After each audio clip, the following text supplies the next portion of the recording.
What's up guys, Taiki here and welcome to part 5 on why I think Canto is going to hit all-time highs. Right now the price of Canto sits at 26.2 cents and it's up significantly since I first made a video, part 1, at 13.9. But I will say that I have been pretty disappointed in the TVL growth. And the entire Canto thesis is that Canto is an L1/L2 and the initial run-up in Canto price was led by just people bridging on the chain. More TVL, more money, and that should typically do well for the token on average. And you can kind of see this in the price where in January, the price was 7 cents, TVL went up 3x and the price went up 10x. And then, you know, like just being real with ourselves, what was there to do on Canto, right? Aside from buying Canto and like buying Canto NFTs, right? Like a bunch of people like just dumped it and you can kind of see this in the TVL. TVL goes up, price goes up, TVL goes down, price goes down. Pretty simple. And I'm making a bet that I think TVL will eventually get to its all-time highs. Why? Because they recently pivoted their entire chain from just being, you know, this free public infrastructure chain, right? Yada, yada, yada.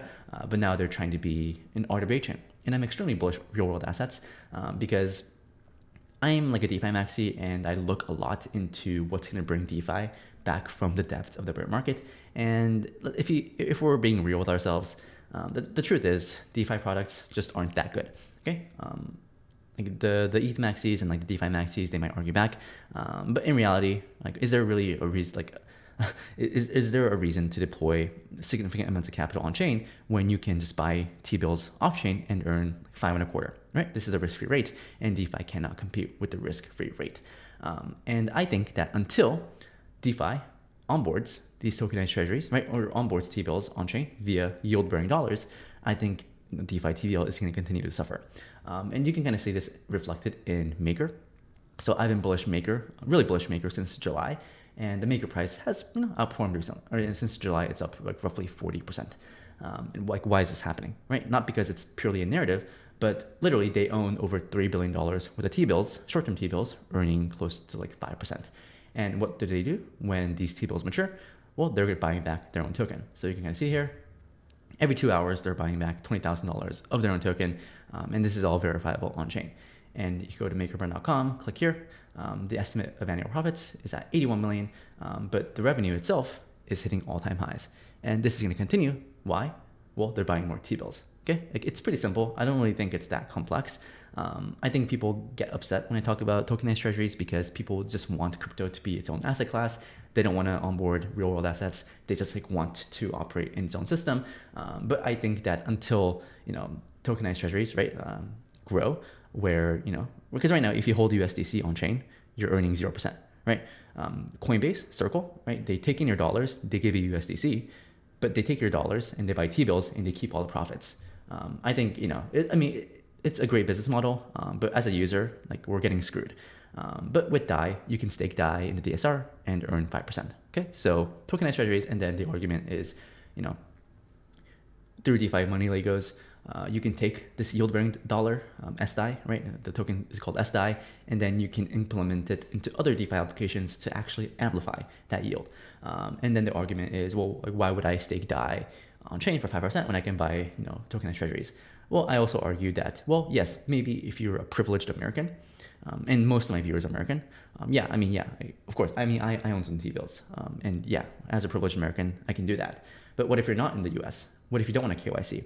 And also, like, if you're like a crypto bull and you have a bunch of money on chain and you want to earn like stablecoin yield, are you really going to convert your stablecoins into fiat, deposit it into Fidelity, buy T-bills, wait 3 months for it to mature, and then bridge it back on chain? I mean, there's a lot of friction there. I think that, you know, DAI and Maker is selling you a product that gives you more convenience. Okay, like, you don't have to bridge fiat off chain to buy T-bills.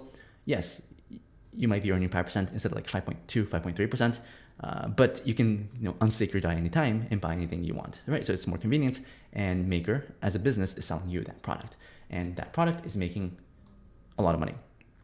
And, you know, this is actually underreported. So I think the actual number is closer to 100 million, how much they're making right now, because this is the estimate over the past 12 months. But obviously, they've purchased more, you know, T-bills in the past 12 months, and the Maker has gotten more efficient at clipping yield. And, you know, I think, you know, people just view this and say, okay, it's $80 million of profits, the PE is like 15, like whatever, it's boring. But like if you actually care about fundamental analysis, I think the end goal of crypto, and if you're watching this video because all you care about is like buying meme coins that go up 10x or go down like 90%, then it's probably not for you. But from like a fundamental perspective, then like, I mean, yeah, like this makes sense, right? Like how does this like not make sense? And even from like a big picture perspective, stablecoins actually create new demand for dollars on chain. And stablecoins are actually the 16th largest sovereign holder of US treasuries. And I know there's FUD around regulation and whatnot, but there's also a case to be made that, maybe stablecoins are actually going to be like the last resort buyers of US debt. And if stablecoins just keep growing and let's say become like the 5th largest holder of like US treasuries, then maybe it becomes too big to fail. And in that world, like what types of projects are going to have value accrual? It's going to be stablecoin issuers that take in your dollars, right? You give them dollars, you get stablecoins in return, they take the backing and they buy T-bills. And then as a protocol, I mean, from a user perspective, I want to share, right, some of the revenues that they're making. And with the excess profits, they're buying back their own token. I honestly think that, when I look at this Maker underperformance, I'm not that worried. I literally think that people are just selling Maker to gamble on like other altcoins. But like literally, there's so much money that they're making, so much money that they're using to buy back their own token. I have a hard time believing that this Maker ETH underperformance are going to continue. And the Canto Thesis says that, people don't like Maker because it's boring, which I understand, right? A lot of people watch my videos and they don't own Maker because it's not going to give them like a 10x. Yeah, I mean, we can disagree, argue. I mean, agree, disagree, whatever. But crypto degens, okay, they see Maker pumping, they see Maker outperforming the entire market, and they're going to want to, gamble, or they want to bet on higher beta stuff, right? More higher risk, higher reward. And that's where Canto comes in.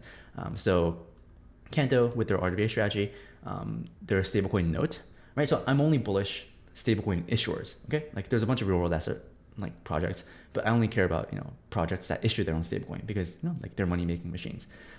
And their stablecoin NOTE, which is an over-collateralized stablecoin, it's going to be backed by like basically T-bills. It shows 0%, but it's actually closer to 5%.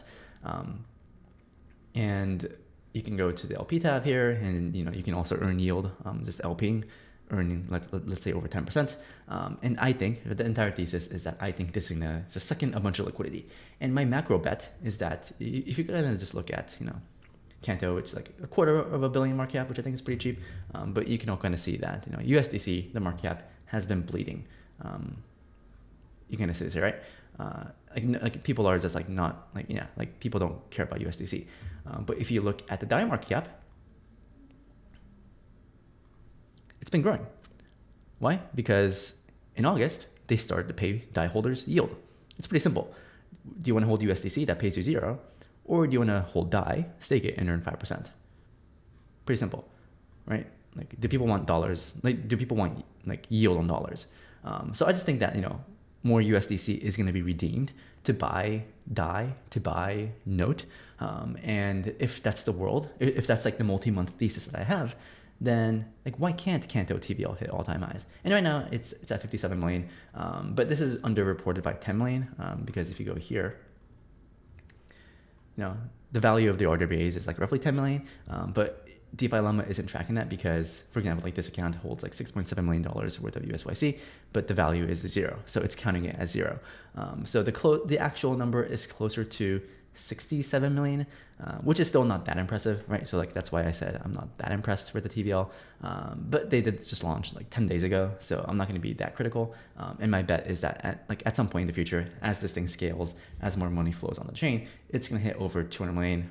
And in that world, I think the token is going to be hitting all-time highs. That's the entire thesis. So if you disagree with token and treasuries thesis, right, then maybe you disagree. People don't like Maker, but I still think that Maker is one of the best assets to hold in crypto, not financial advice, because of cash flows. Okay, so much cash flows. Like go here, so much money that's going to be used to buy back its own token. Yes, it might underperform some random meme coin being promoted on Twitter, but I really don't care. Okay, like I just care more about my sleep-adjusted returns, and with my big bag of Maker, I just go to bed really comfy. And then, the counter argument here is, yes, Canto might hit all-time highs, but like, what's the actual value accrual? This is an interesting question. And I would be lying to you if I said that, like there's like so much value accrual, right? Oh my God. I will say that yes, it is mostly narrative driven. And you can also argue that, okay, like if TVL grows like by 100 million, then yeah, some percentage of that is going to go into buying Canto. So it's kind of reflexive in that. But I do want to talk about Tron, which is one of the most interesting assets in my opinion. And I'm not really saying, like, I do not own Tron, but if you look at the past year, it's been up only. It's pretty interesting. And it's outperformed Ether by a quite significant margin since in the past 12 months. And I know people just like roll their eyes when people talk about Tron, but let's try to actually understand this asset because I think it's pretty interesting. So we have a newsletter. It's all free. If you go to research reports, we wrote the bull case for Tron, the USDT chain, and it's really interesting because yeah, like I mentioned, Tron is outperforming Ether, and Tron basically. So if you go here, you go to tokens, you go to USDT. Over half the supply of Tether is on Tron, okay? And the only use case for Tron is to move Tether around. That's literally the use case. They do have this yield-bearing dollar product. Actually, let me refresh this. I don't really know what the actual number is. Okay, 2.28 billion, where you give them Tether and they give you, a stablecoin that pays you 5%, right? So, I mean, you look across the board and all these tokenized treasury products have up-only TVL, and that's all the bet I'm making. But anyways, like, what's the value growth for Tron? I feel like this is kind of like a disconnect when it comes to like the East and the West, because most of my I'm American. Most of my viewers are American, and we don't really know what's happening like in the East. But Tron, as the settlement layer for USDT, has an actual use case, right? Over half of stablecoin volume is done on Tron, and this is a stablecoin volume. The pink is Tron, and it's been up only since 2019, right? And it's eating into the market share of Ethereum and other L1s. And this is roughly 40% of active addresses sending stablecoins on chain are Tron. Pretty cool. Number of holders of stablecoins up only. You can argue that this is like manipulated, but I mean, if you actually check the on-chain data, like. I don't really think that Justin Sun is like just like spamming transactions. No, like there's actual use cases, right? You talk to crypto businesses, they get paid in Tron, or they get paid on the Tron blockchain on Tether. So there's an actual use case there. But let's talk about the actual value growth, right? Okay, let's talk about this. So there's like the USDT. Okay, so basically the value growth for Tron. So it's an L1, obviously. And there's nothing to do other than moving Tether around. And it's valued at 8 billion. Whether that's overvalued, undervalued, like I'm not gonna make that argument, but hey, it's valued at 8 billion. Yes, Justin Sun owns a bunch, but okay, there's that.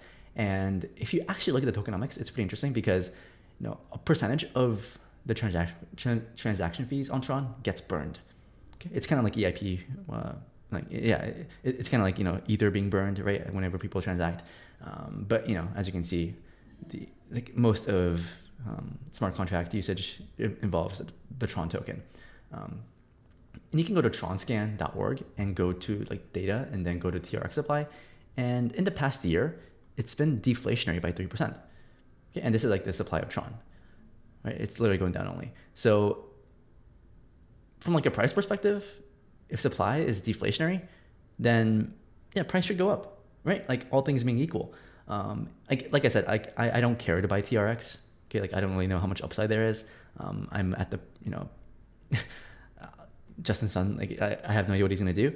But there's actual. TRX. All it does is like move Tether around, and the token is deflationary, and there's actual value accrual, and you can kind of see this in the chart. Because the market price is the truth. So how does this matter to Canto? So Canto, what they do right now isn't that impressive. Okay, like they just offer the stablecoin product where if you're KYC'd, you can mint USYC, and then you can borrow NOTE for 2%, sell it into USDC, and then mint USYC with USDC. And as long as the risk-free rate is above the borrow rate, people are going to be more incentivized to bridge stablecoins on Canto, and then do the carry trade.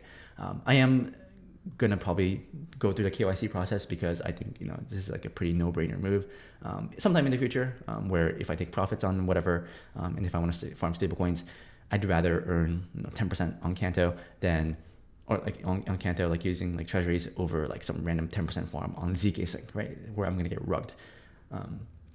So if Canto, I mean, like I mentioned, they're still in the early stages, and they're still onboarding a bunch of capital, and the value of the RWAs has gone up only, even though not by that much. If Canto can just become the RWA chain, where all it does is facilitate, capital formation of corporate credit, corporate debt, tokenized treasuries, I still think that there's some value there, because Tron, there's value here, right? Whether you yeah, it's TRX, right? Like I don't care to buy this thing, but there's actual value here, and 80% of the transaction fees on Canto actually get burned. So right now Canto is omega inflationary. Like all these yields, or most of these yields, are being paid in Canto. So yes, it's inflationary, and all things being equal, prices should go down. But also, Canto has one of the better token distributions when it comes to crypto. Whereas, for Ethereum and like Solana and like Avalanche, like all these alto ones, or like, even L ones, right? Most of the tokens went to VCs at some point of the cycle. Whereas only, I believe 13% of the supply is going into contributors, and then 87% is going to liquidity mining awards. So this is like their way of decentralizing the supply. You can argue it's like good or bad, but if it works, then like VCs have to. If VCs want exposure, they have to buy in the open market. Maybe they can do some OTC deals, but like there's no handshake agreements where VCs just kiss ass and get free tokens, right? I just thought that this Tron case study was pretty interesting. And I think, sometimes I think we all have preconceived biases in crypto, whereas TRX is a bad coin because of Justin Sun. And I don't disagree with that, right? Like, I'm not really trying to share my opinion, but the fact is, Tron is a USDT chain, over half the supply is on here, and then the token is deflationary. So there's product market fit, okay? Whether you like it or not. And I think there's significant product market fit when it comes to tokenized treasuries. People want yield on dollars, and you can kind of see this reflected in the market cap of staked USDT and the amount of treasuries that Maker owns. And I don't really see why Canto isn't be that different as soon as this flywheel gets going. So 17 minutes in, I think I've laid out most of my thesis. And like I mentioned, I could be wrong, but when I think about the core problems in crypto, it's that stablecoin yield is like the risk-adjusted returns of stablecoin yields on chain cannot compete with the risk-adjusted return of T-bills. And if that's the core problem in crypto, then I think the solution, step one, is if rates are going to stay high for longer, we have to bring these yields on chain. And yes, the Fed might cut rates in the latter half of 2024, and maybe it's going to be at 4.5% by the end of next year. But even then, if rates are at 4.5%, can DeFi apps compete? Some DeFi apps, yeah. And if crypto is pumping, then yeah, of course, right? But the average crypto application still, I still think that can't compete with 4.5%. I think they can't even compete with like 4%. And all I'm making, the bet I'm making here is that if I expect, like even if the stablecoin market cap doesn't grow, if I expect a migration of capital from non-yield bearing dollars to yield bearing dollars, then I want to bet on the fastest horse. I want to bet on the few stablecoin issuers that are growing, and I want to bet on tokens that actually have value accrual. For Maker, that is via token buybacks, right? And this is all verifiable on chain. And with Canto, to be honest, Canto is mostly like more narrative driven, because Canto is not going to be deflationary anytime soon, right? Anytime soon. But if I think their TVL is going to grow, then I think the risk reward is pretty interesting. Canto, $250 million market cap, and if you compare it to other L1s, layer one here, look, like Polkadot 5 billion, Cardano 10 billion, Solana 13 billion, Avalanche 3.8, Cosmos 2, Hedera 1.7, Kronos 1.5, Near 1.2, Injective 1.1, Algo 800 billion. Like no one uses these chains. Who's the last time? Like who uses Hedera, right? Who uses Avalanche and Cosmos? If we're to be completely honest, like Polkadot, what the hell? So you can argue that all these chains are overvalued, which I wouldn't argue against that. But you can also argue that Canto all the way down here might be mispriced. Of course, it does depend on their RWA adoption. And I don't work for the team, right? I'm not being paid by the team. I own the token because I laid out the thesis. But it's up to them to deliver. But that's the thesis. I don't think it's that complex. To summarize, I'm bullish maker, and as maker goes up, it's going to be led by a migration of capital from USDC to yield-bearing dollars. And if I think yield-bearing dollars are going to help solve some of crypto's problems, then I think I want to be allocated to these stablecoin issuers that can actually have some form of value accrual. So that's going to be it for me. We'll see how it goes. I could be wrong, right? I could be wrong. So far, the price has been pretty much up only. So, can there be some profit taking? Of course. I have not sold any. I could be wrong, like I mentioned. And I'm just sharing my research in public. But let me know what your thoughts are in the description below. And thank you guys for watching. And I'll see you next week for part 6. Bye-bye.